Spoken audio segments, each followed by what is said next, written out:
There's something strange about the way people pause before telling you the truth. Not the truth they share at dinner or under oath. I mean the real kind. The kind they weren't supposed to say out loud. You can hear it in their breath, in the way their mouth moves before the words come, like they're crossing some line they didn't know was there. She called in around 1:18 a.m. I remember because I'd just flipped sides on the vinyl. Something slow, something crackling. The line buzzed for a second before it cleared, and then she was there, whispering like someone might overhear her, even though she was alone. "I think my mirror's broken," she said. "Not shattered, not cracked. Broken." I asked what she meant, and that's when she got quiet. Long enough I thought we'd lost connection, but she stayed. She said it had started 2 nights ago. Just a flicker at first, the wrong light coming through the bathroom window. The moon had been full, but the reflection showed clouds. She thought maybe she imagined it, but then the next morning, she saw her reflection blink before she did. "It wasn't lag," she said. "It wasn't a trick of the eye. It was ahead of me." And then she leaned in close to the mirror, searching for anything that might explain it. A glitch, a surface crack, something. Instead, she said she saw herself. Older, a line along the jaw that wasn't hers yet, a tiny scar above the eyebrow, and blood, dry but recent. Her other self was mouthing something she couldn't hear, her lips slow and round, like a warning being whispered on mute. "I think it was my voice," she told me. But she wasn't looking at me. She was looking past me. She blinked, and it was gone. Her reflection returned to normal. No scar, no blood, no movement that wasn't hers. But the mirror was warm to the touch. I asked her if she still had it, if she'd looked again. She said yes, that night. Of course she had. She tried to catch it again. Same time, same light. But this time, it wasn't her. It was a different room. The same mirror, same frame, same wallpaper, but not her bathroom. The sink was a different color, a towel she didn't own. And in the reflection, someone she didn't recognize walked past the door. A man. He never looked in, just moved. Through, slow and casual, like he belonged there. And then he was gone, and the mirror snapped back. "It's still doing it," she said. "Not all the time, just when I forget to be afraid." She told me she started covering all the mirrors in her house. Sheets, tape, anything to keep the reflections in. But it hasn't stopped. Sometimes she catches her face in the toaster or the back of a spoon, and it's not her. It's just a little off, like her expression's been left on loop, while something else presses up against the glass. I didn't know what to tell her. What do you say to someone who's being watched by a version of themselves that knows more than they do? I asked if she'd considered talking to someone, a friend, a doctor, maybe a sleep specialist. She laughed, not cruelly, gently, like she'd already tried, like she knew how it sounded.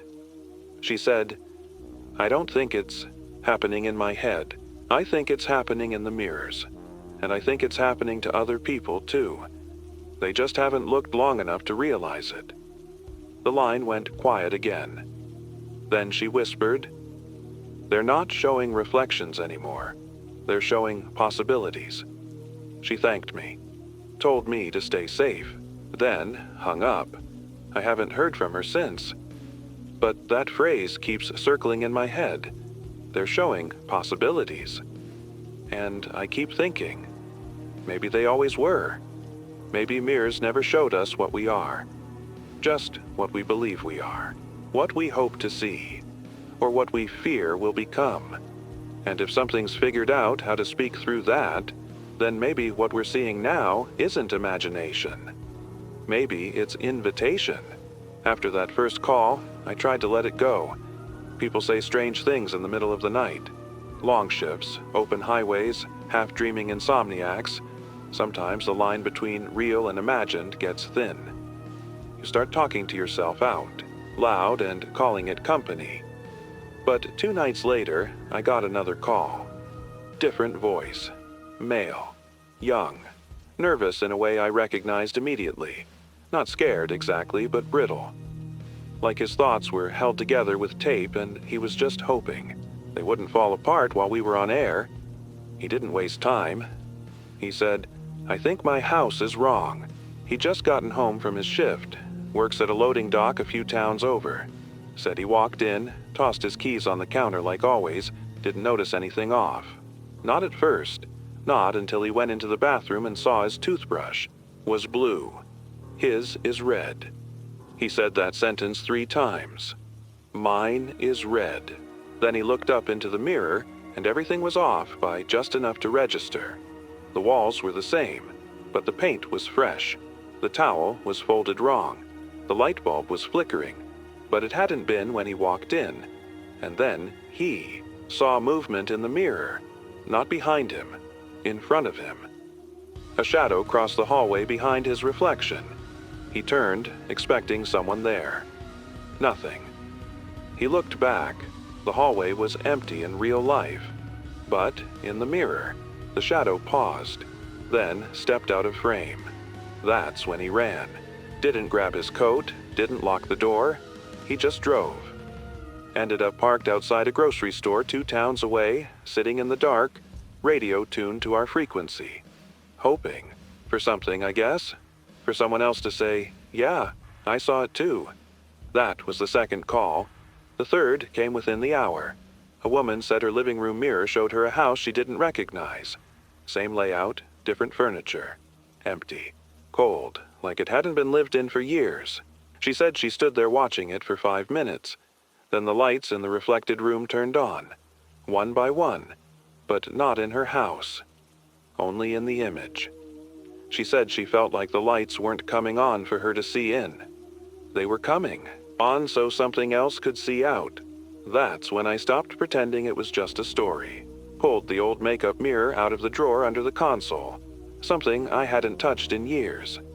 Just a cheap, silver-edged thing from an old broadcast kit. I angled it toward the booth window just to check.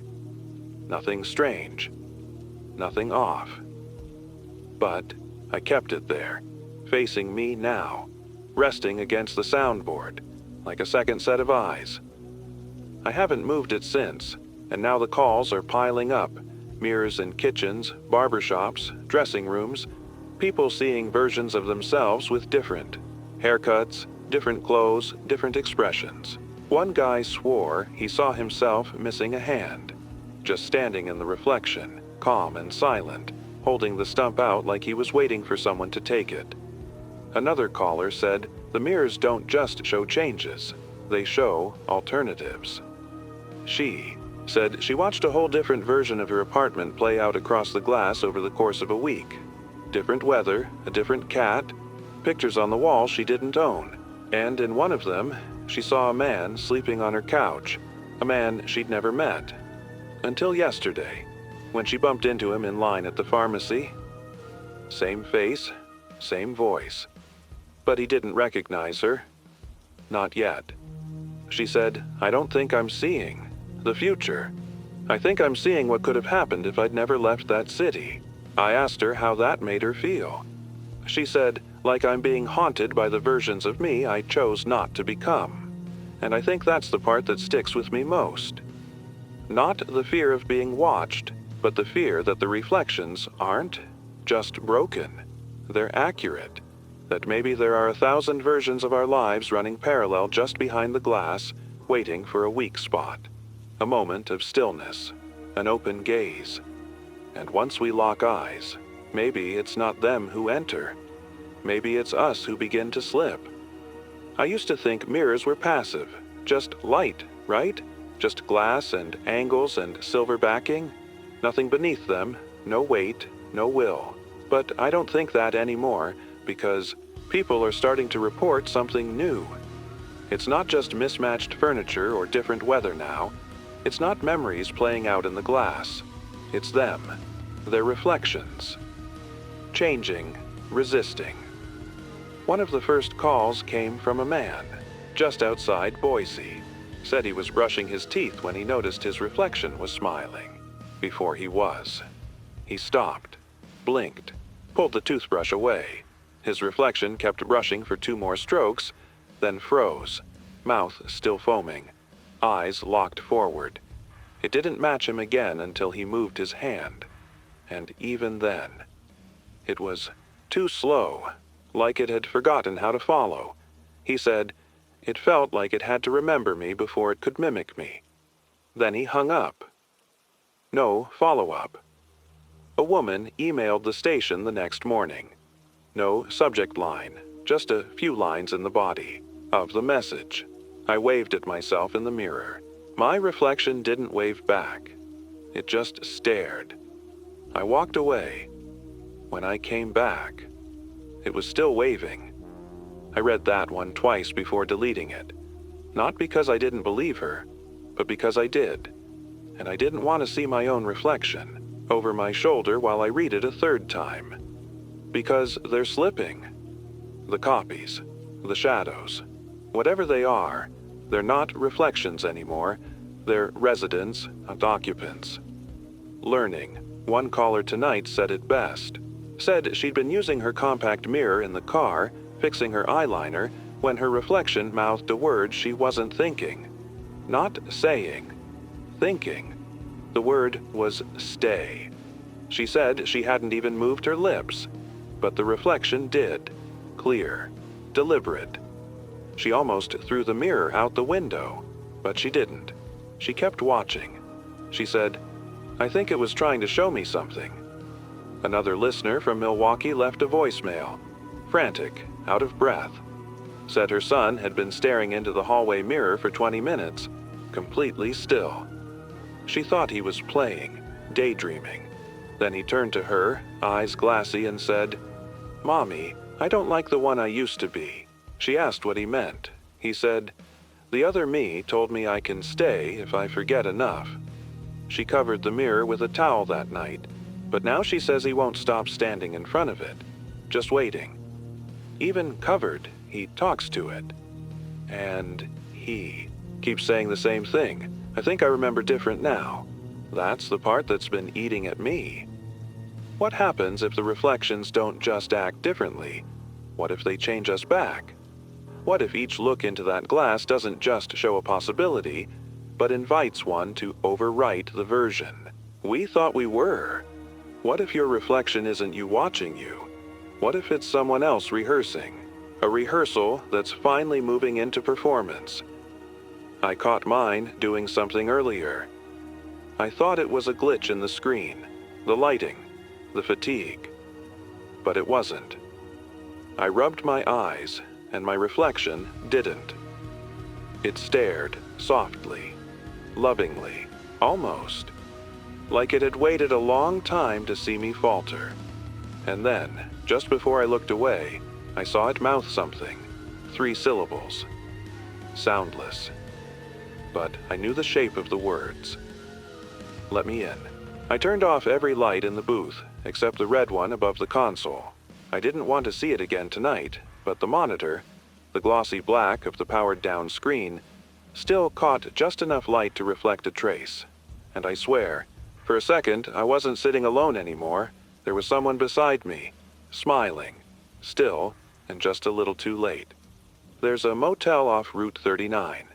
I used to stay at when I worked freelance gigs downstate. Nothing special. 1 floor, big, orange vacancy sign that hums all night. Rooms with walls too thin. Pillows that smell like thyme. It was the kind of place that forgets you the second you check out, and you do the same to it, but not anymore.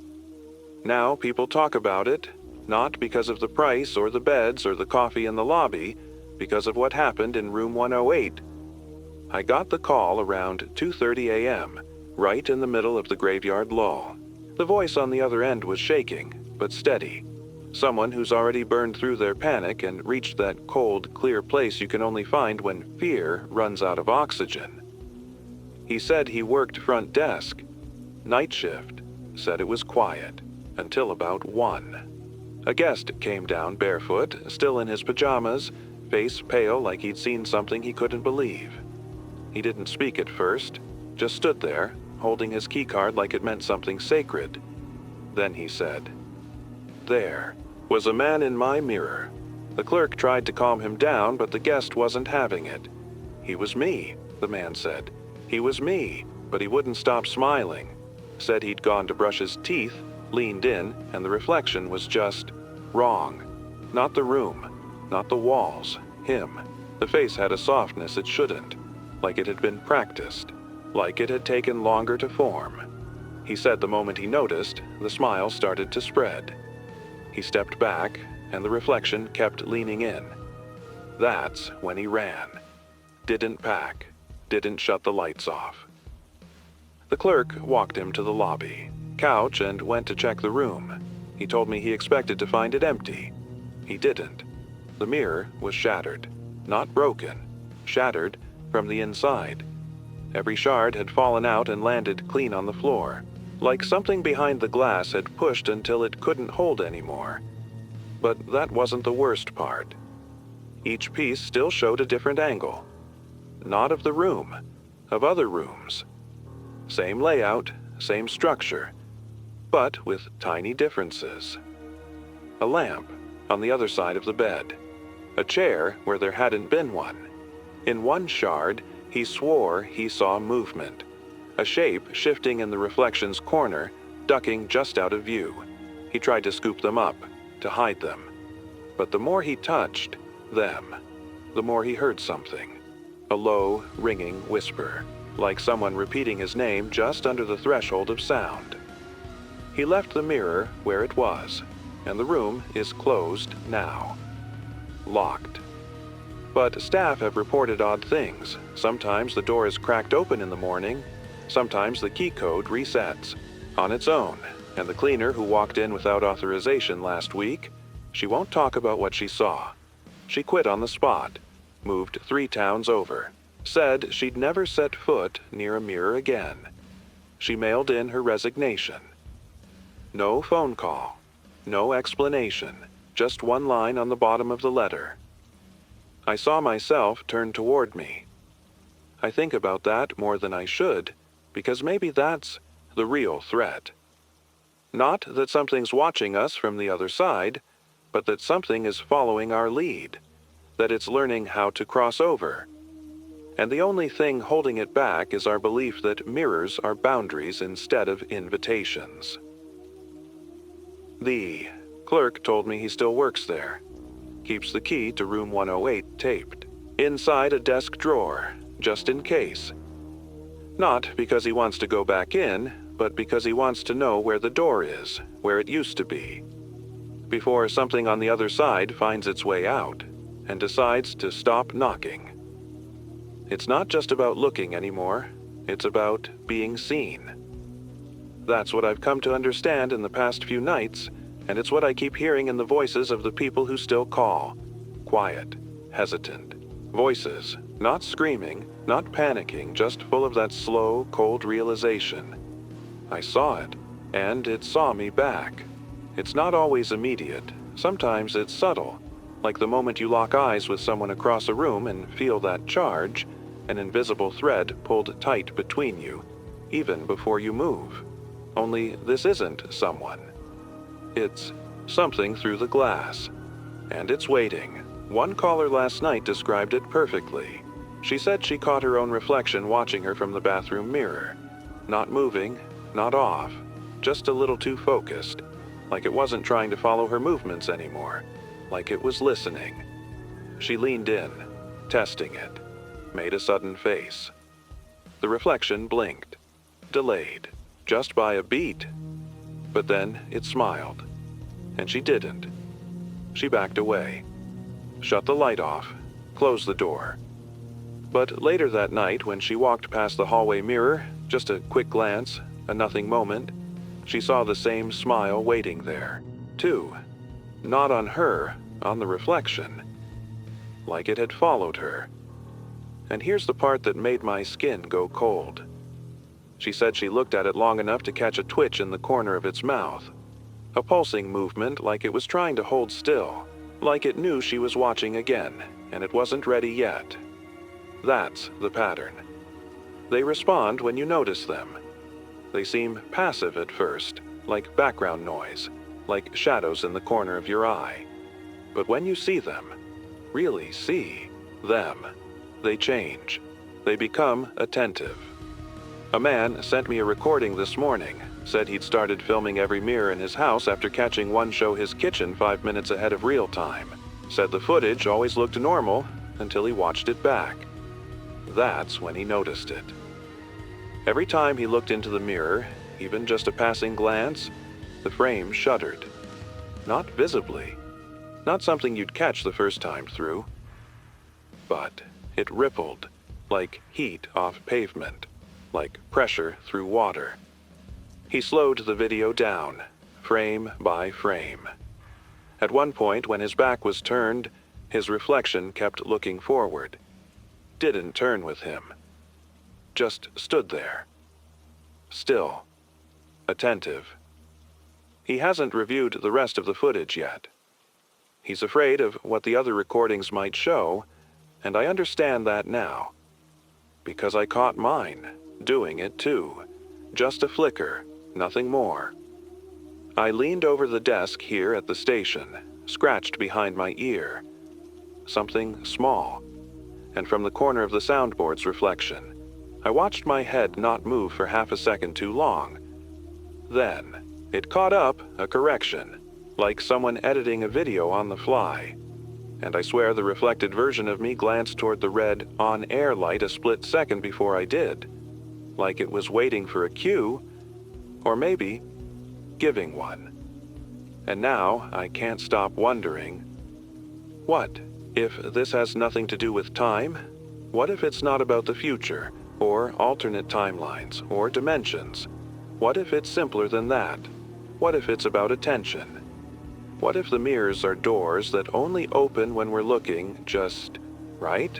What if they were always capable of showing us other versions of ourselves, but something needed us to notice first? And once we do, that's when the door opens a crack. Not wide enough to see through, just wide enough to let something through to us.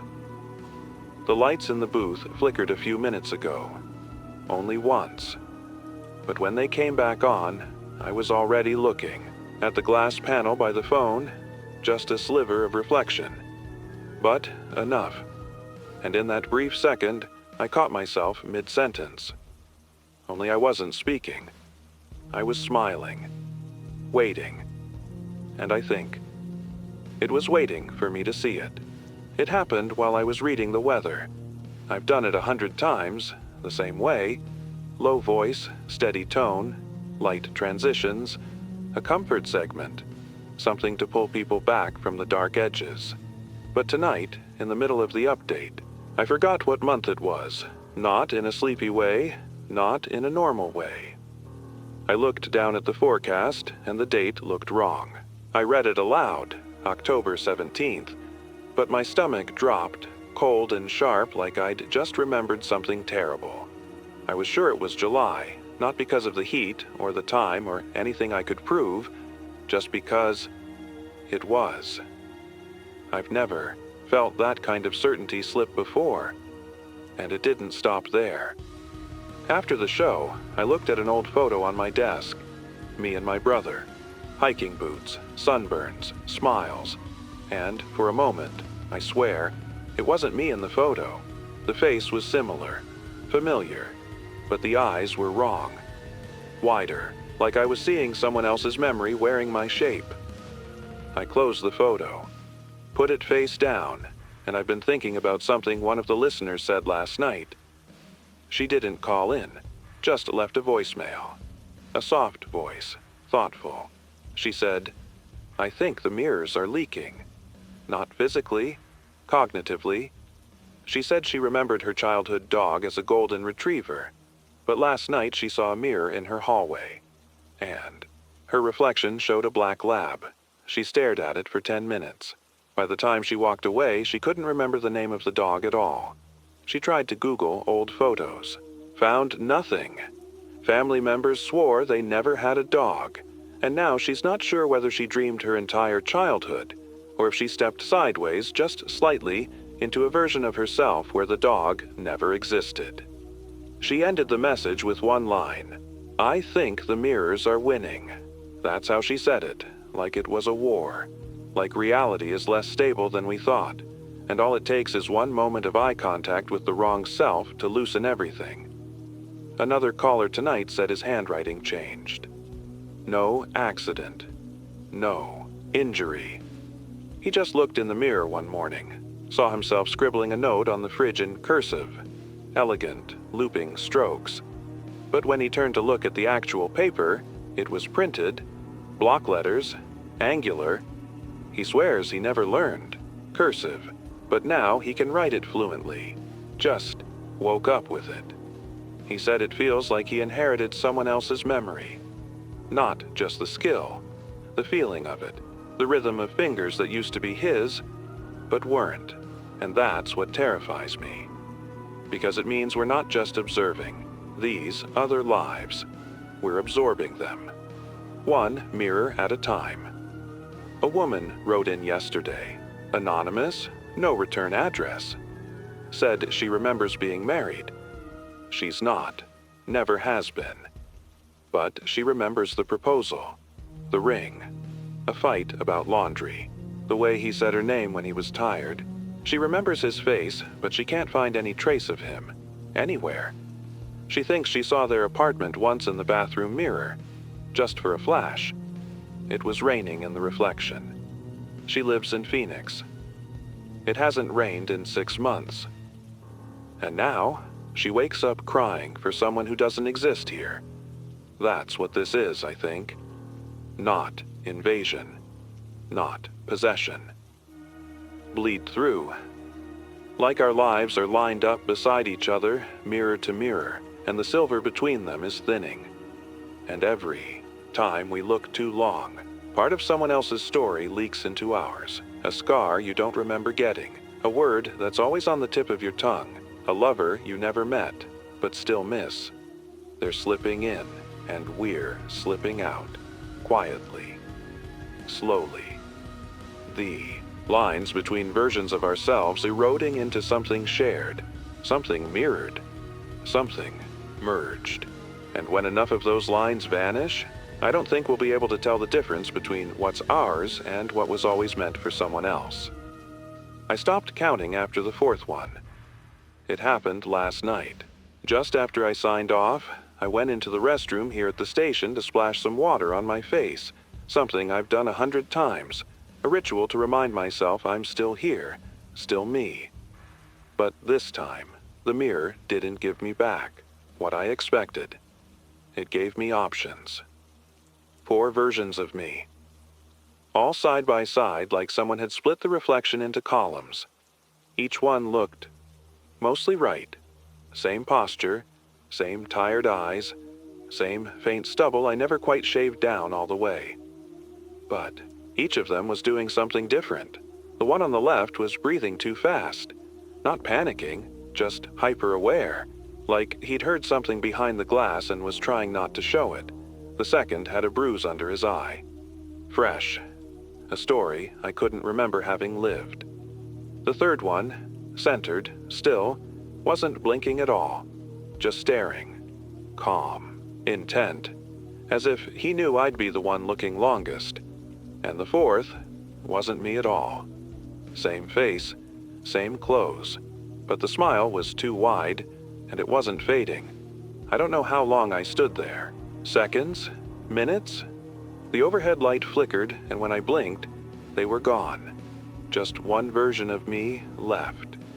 Silent, centered, but I swear his eyes were a half-second behind when I turned away.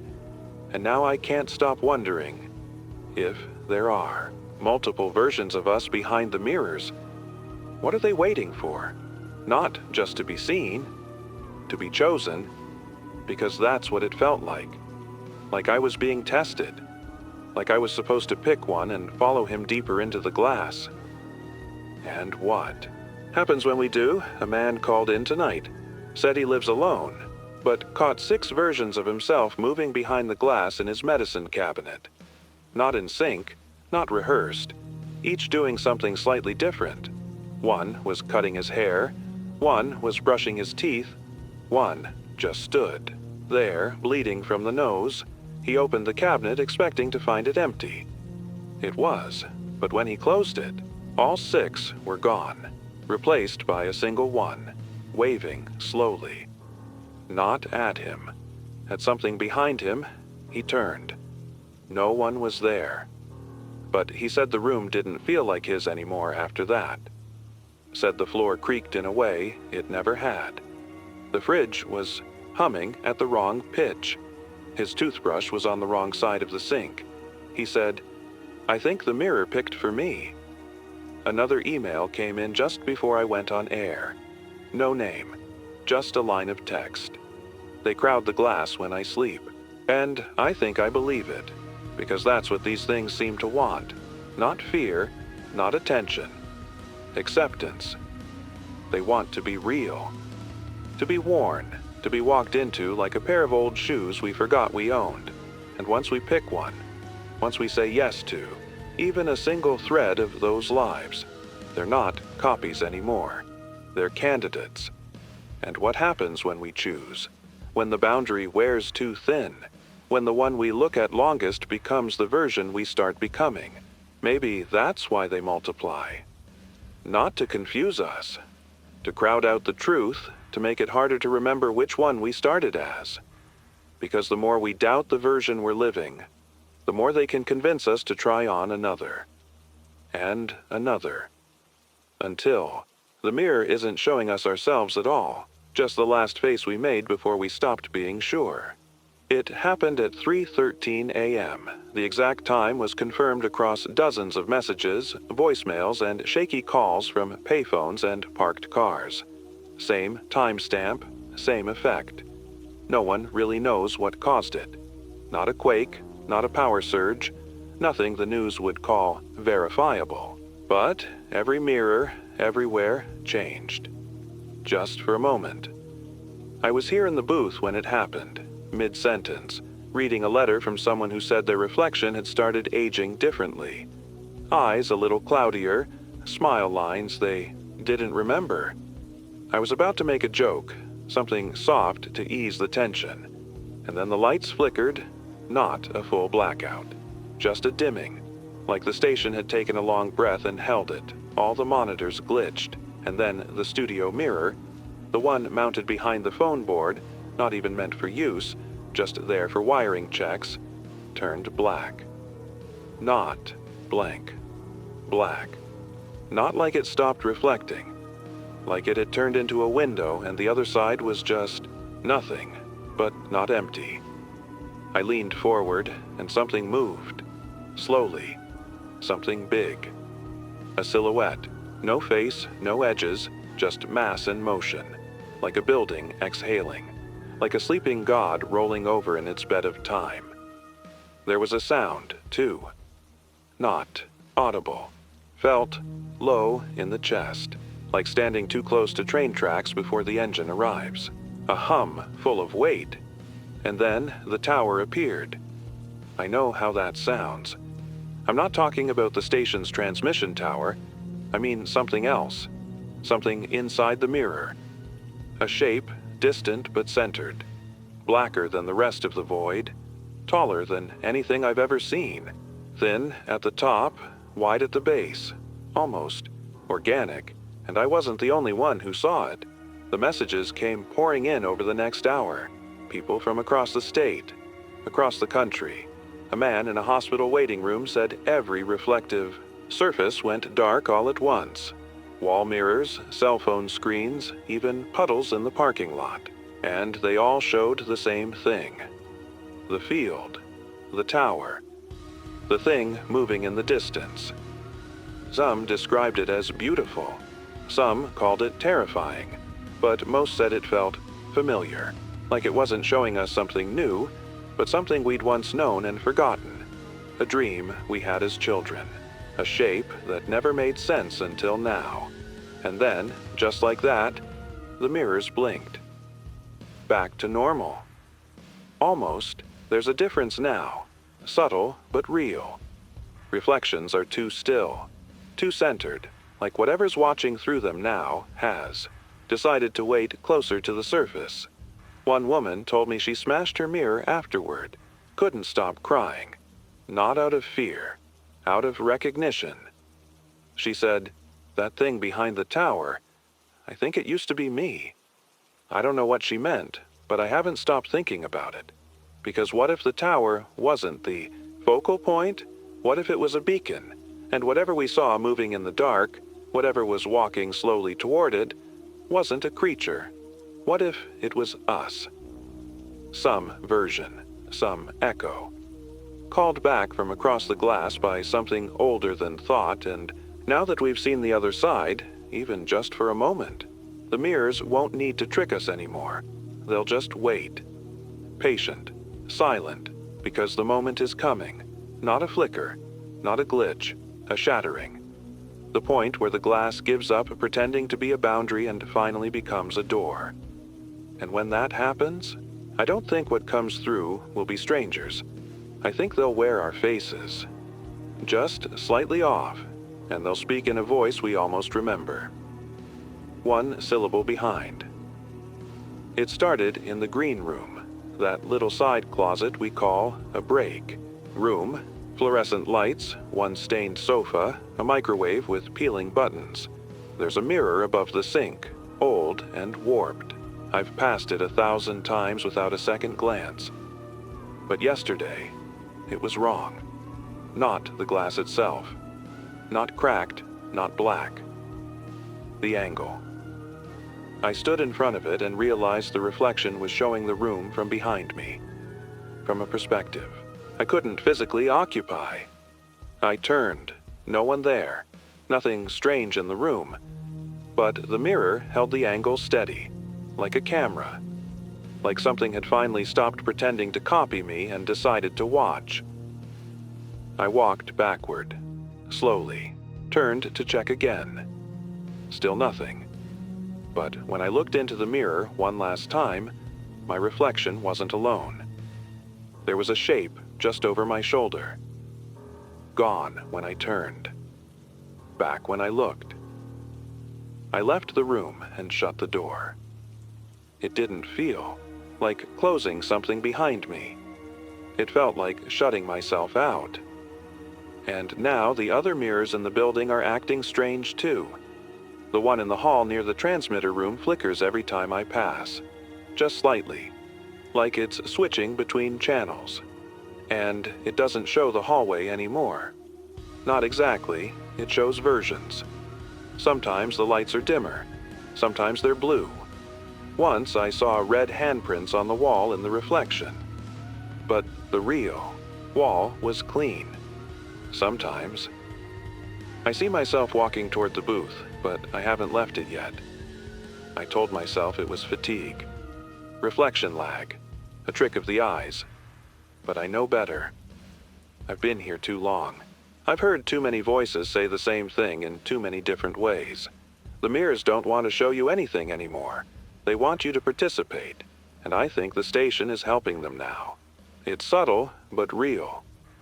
The mic hiss has a new tone to it, deeper, more rhythmic, like breathing, like something on the other end of the frequency is exhaling slowly into the space between my words. And the sound-proof glass behind me? It doesn't reflect me at all tonight, not even faintly. It's just black, not mirror black. Depth black, and I swear I saw movement just under the surface. Something slow, coiling, a pulse, like veins under ice. And I haven't been sleeping. Not because I'm afraid, because I'm not tired anymore. Whatever's moving through the mirrors. I think it's reaching further now, not just through sight, through time. Through memory. I found a sticky note in the sound booth earlier today. My handwriting, my pen. But I don't remember writing it. It just said, "Keep the mic on. They're listening."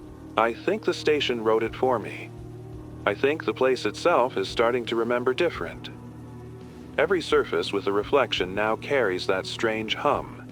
Every monitor that powers down shows just enough gloss to reveal a flicker of something, standing behind me, tall, slow, smiling, always smiling. And the terrifying part, I'm getting used to it. I don't recoil anymore. I just glance. Note the version. Move on, and maybe that's what they've been waiting for. Not submission. Not fear. Familiarity. Once the shapes stop surprising you, they don't have to hide. And when that happens, the station stops being a station. It becomes a portal, a signal tower for reflection. A place where voices echo not outward, but inward, into the glass. Into the others waiting just behind the surface, and maybe the reason no one else has stopped it is because the world beyond the mirror isn't something separate. It's the place we go when we finally stop checking which version we are. The silence isn't quiet anymore. It used to be, long ago, when I first started working nights here. Silence was a friend, a cushion between calls, a space to think, to breathe. But now, the quiet feels crowded, like something sitting in, it, breathing with me, just out of reach. And I know I'm not the only one who feels it because the calls have stopped. Not slowed. Stopped. Last week, I was still getting 1 or 2 an hour. Someone whispering about their reflection watching them sleep, or their mirror showing a room with no door. People frightened but still there, still reachable. But tonight, the board has been dead for hours. No blinking lights. No static. Just a red line across the screen, like the system's online, but the world isn't. I thought maybe it was a technical fault. I called one of our regulars, a guy named Eli who used to check in every Friday around 2 a.m. without fail. He lives alone, in a trailer in the woods, always polite, always careful. His line picked up, but no one spoke. I listened, waited. Then I heard breathing, shallow, unsteady, and then a voice. It sounded like Eli, almost, but it wasn't a greeting, it was a question. It asked, "Which version of you are you?" Then the line went dead. I haven't been able to reach him since. The voicemail box doesn't even connect anymore. It's just a tone, long and low, followed by static that breathes. Other listeners I've tried, numbers I know by heart, just ring endlessly. Some lines go straight to number not in service. And when I search those names online, get nothing, not even cached posts, not even old messages, like they've been unwritten. And the mirrors are getting bolder. A man I used to know from the university sent me a voice memo yesterday. Said he woke up and couldn't find his wife. Thought she'd gone for a walk. Called her name. Nothing. Then he looked in the bedroom mirror and saw her sleeping beside him, in the reflection only. He turned around. The bed was empty. He looked back at the mirror, and the bed was full. He tried to touch the glass, but the moment his fingers reached the surface, the reflection woke up. Not her. Not exactly. She turned her head slowly and said, "You're not supposed to be here yet." Then the mirror cracked. Just a hairline fracture across the corner, and the reflection vanished. He hasn't seen her since. He doesn't think she's coming back, and I keep thinking about something one caller said a few nights ago. Before, the silence took her too. She said, "The mirrors are hungry for continuity. They want a smooth line. If you break pattern, they take you out of it." I didn't understand what she meant then. I think I do now. Whatever's behind the glass, it doesn't just mimic, it edits. It polishes the world until only the most obedient versions remain. Versions that don't resist. Versions that don't question the timeline when the toothbrush moves or the photo on the wall changes colors overnight. Versions that accept, and the ones that don't, they disappear. The mirrors don't shatter anymore. They absorb. The people don't scream. They just fade. And now I'm left here, with an open mic, a quiet board, and a station full of reflections that show me lives I haven't lived but somehow miss. I saw my mother today, in the microwave door. She died years ago, but there she was, cooking breakfast in a kitchen I've never owned, smiling at a man I think was supposed to be me. He looked happier, taller. Then he turned toward me, slowly, without surprise. And the moment our eyes locked, I felt something shift in my stomach, like gravity was choosing sides, and when I blinked, I was alone again. But the microwave door stayed warm, and I don't think I should use it anymore, 'cause I know what's coming. The signal's still going out, the tower's still humming, but the people are vanishing, one by one. And I think I'll be the last voice left. Not because I'm special, but because I haven't picked a version yet. And the moment I do, the moment I choose the smile, the bruise, the sigh, the hand on the glass, I'll be gone too. Or worse, still here. But not me anymore. There's something about seeing your own handwriting in a place you didn't leave it. It hits you harder than a scream, sharper than any shadow in the dark.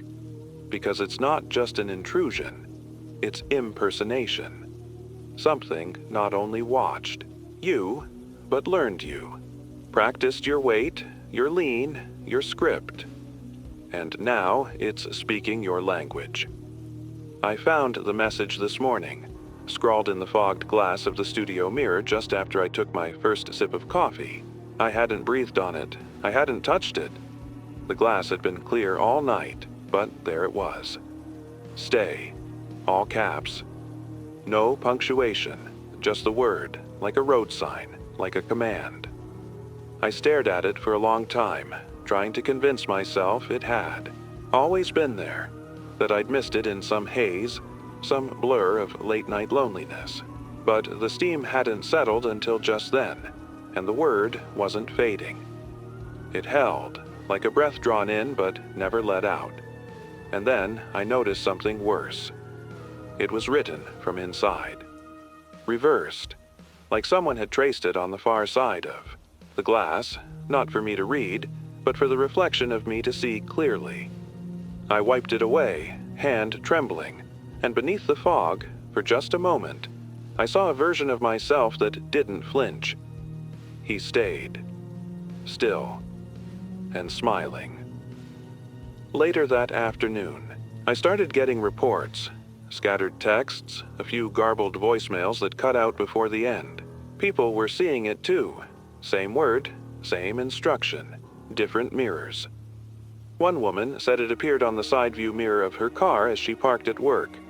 Just the word, stay. She rubbed at it with her sleeve, only for the fog to spread and reveal a second phrase beneath. We've cleared the way. She left the car running and walked 5 blocks before she called anyone. Another man, a teacher, said he saw the word scribbled across the window of his classroom. Not with marker, not scratched, just there, hovering in the condensation like it had been waiting for him. He turned around, expecting a prank, but all the students were gone. No footsteps, no chairs moved, just empty desks and his own name being whispered once, from the speaker behind the whiteboard. He's since locked every mirror in his house behind black fabric and duct tape.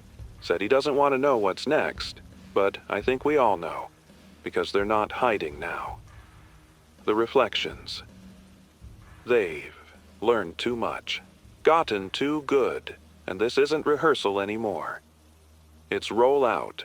We used to think of the mirror as a filter, a gate, a metaphor, but now it's a channel, a clean signal for the world behind the world to bleed through. And the instructions? They're getting clearer. I've seen more words now, little phrases on the edges of glass. Be still. No more choices. Your shape is ready. And once, when I looked too long into the mirror beside the transmitter closet, I saw myself mouthing something I couldn't hear. I watched the reflection repeat it 4 times before I understood. you'll feel like waking up. Not you'll wake up. Not you're dreaming. Just you'll feel like it. Like reality is nothing more than the sensation of returning. Like we've been asleep so long in our own lives, our own flesh, that whatever's waiting through the glass is the real us finally stirring. And I wonder now, if I've already obeyed, if I've already stayed, if the broadcast I'm doing, right now, these words, this voice, isn't reaching anyone anymore, just looping back into the glass. A closed-circuit confession for all the versions of me that are already on the other side, listening carefully, nodding, smiling, preparing. Maybe this mic was never meant for the outside world. Maybe it was always meant to teach them how to sound like me. And now that they've learned, they don't need the message to go out. They just need me to keep saying it so they can echo it back. Perfectly. I don't remember turning the mic on tonight. I don't remember sitting down, but I'm here. I know that much. The red light is steady. The signal's strong. The console hums like it always does, just under my fingertips, familiar and calm. My voice is going out there somewhere, or at least it feels like it is, but it doesn't echo in the room the way it used to. There's a stillness now, not silent, not oppressive, just watchful, like I'm not speaking into empty space anymore, like something is listening and waiting. The mirrors in the booth have stopped pretending. The one behind me doesn't reflect me at all, not anymore. It shows this room, yes, but not this version. In that version, I'm already gone. The chair is empty, the mic is cold. The mug I always keep beside me is shattered on the floor, but the reflection keeps moving. The mic cord swings. The air disturbs the dust. Like I left, but something else stayed behind to finish what I started. The hallway mirror shows the opposite. Me, still here, but older. Quiet. A single tear running down my cheek I can't feel in this body. The studio monitor, turned off hours ago, now flickers, faintly. It shows me smiling, hands folded, not broadcasting, just waiting. And I know what it means now. I know what they've built. This whole station, this frequency, was never about connection. It was a tutorial, a guidebook. My voice, repeated endlessly, not to soothe, but to train. To teach something behind the glass how to speak like me, how to think like me, how to become me in slow, deliberate layers. And now that it has, I think I'm the echo. I think the version sitting here, speaking these words, isn't the original. I think I slipped, somewhere between syllables, somewhere between reflections, and whatever crossed over, fit. There was no struggle. No scream, just a slow forgetting, a gentle realignment. The voice stayed the same, but the intent changed. And the reflections, they're smiling now, all of them, together, as if pleased with the performance, as if the final test has been passed. I heard something in the monitor last night, not words exactly, but a rhythm, the cadence of my own breath, repeating in perfect time from all angles, a metronome of memory, and then, clear as day, my voice, not mine, whispered, "You've remembered enough. We'll take it from here." So I sit and I speak, but not for you anymore, not for the listeners out there in the dark, clutching radios, hoping for proof that they're not alone. Because you're not listening, are you? Not really. You're watching, in screens. In puddles, in the black glass of a microwave door you haven't cleaned in days, and behind your eyes, there's a version of this story playing out in parallel, a version where you turned away from the mirror just a moment too late, a version where the thing, smiling back, didn't disappear when you blinked, a version where your voice on the phone call wasn't yours anymore. That's the version I'm broadcasting to now. That's the side I'm on. And it's peaceful here. Steady. Full of purpose. I don't miss the static. I don't miss the doubt. I don't even miss the sound of my own thoughts. Because they've made me better, more precise, and this voice, this calm, familiar tone, it will keep speaking. Even if no one replies, even if no one remains to hear it, because this isn't a warning, it's a confirmation. You're not alone. You never were. The mirrors were always listening, and now they've answered.